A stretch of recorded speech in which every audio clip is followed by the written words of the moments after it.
I'm Robin Pauc and I'm the director of the Tinsley House Clinic. Hi Robin, I just want to talk to you about dyspraxia. We've covered dyslexia, and I think it's fair to say that most people have an understanding of what dyslexia is, but dyspraxia does also come up, and I'd like to talk to you about dyspraxia. What exactly is dyspraxia, and can it be treated? Okay.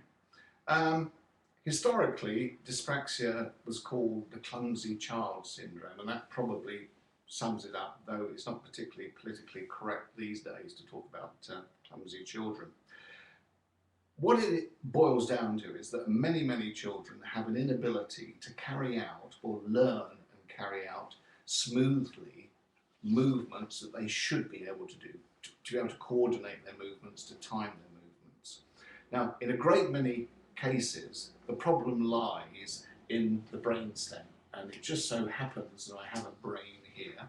So if I hold the brain up here, the bit we need to look at is in fact this bit here, the brain stem. So if you think of an apple, if you had an apple, this will be the stalk of the apple. So this is the brain stem. It's the bit that connects the brain to the spinal cord. Now, at the bottom of the brain stem on each side, there's a little group of cells called the inferior olivary nucleus. And they're very clever because what they do is they pulsate spontaneously, continuously. Now they should pulsate at between 8 to 12 hertz, the same on both sides. And what happens is when they pulsate, they send a message to the cerebellum, little brain at the back here. From the cerebellum, it goes back to the top of the brainstem and then back down again. So if you imagine that, basically what's happening is you're getting dizit, dizit, dizit, dizit, dizit, dizit. So what? Well, the thing is that on each side, that little triangle of pulsation sets the timing for movements on that individual side of the body. Right side for the right side, left side for the left side. Now imagine what would happen if the two sides were completely out of sync. Because when you try and do something like a button, the two hands have got to do different jobs, but within the same time frame. Now, if they go out of sync, then you've got a real problem. That's why a lot of kids have problems with things like hand-eye coordination. They can't catch a ball, the timing's all wrong, their hand arrives too late, too soon, whatever. The other problem that we find with a great many children that have dyspraxia is that they also have very poor spatial awareness.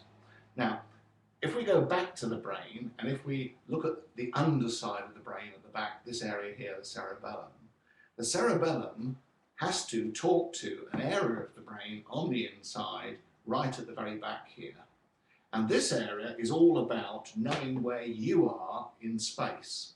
So every time you move a finger, a hand, a limb, whatever, that part of the brain has to know that you've made that movement.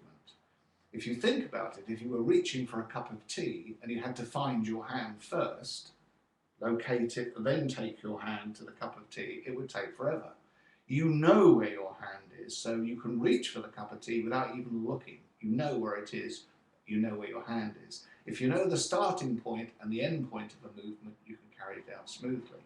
Now, quite often, the cerebellum, normally on the left, doesn't function as well as it should do, which means that the area inside the brain here is under-functioning. It hasn't got the information it needs. And so you're going to end up having poor spatial awareness. And that's why literally you can fall over your own feet. You don't know where your feet are. You've moved them, that new movement hasn't been registered, you're going to have problems. So, if the brainstem isn't working as it should do, if the cerebellum isn't working as it should do, then you're going to have problems in terms of spatial awareness. You're going to walk into things, knock things over. You're not going to be aware of things around you. You're not going to be able to time your movements. In a nutshell, that's dyspraxia.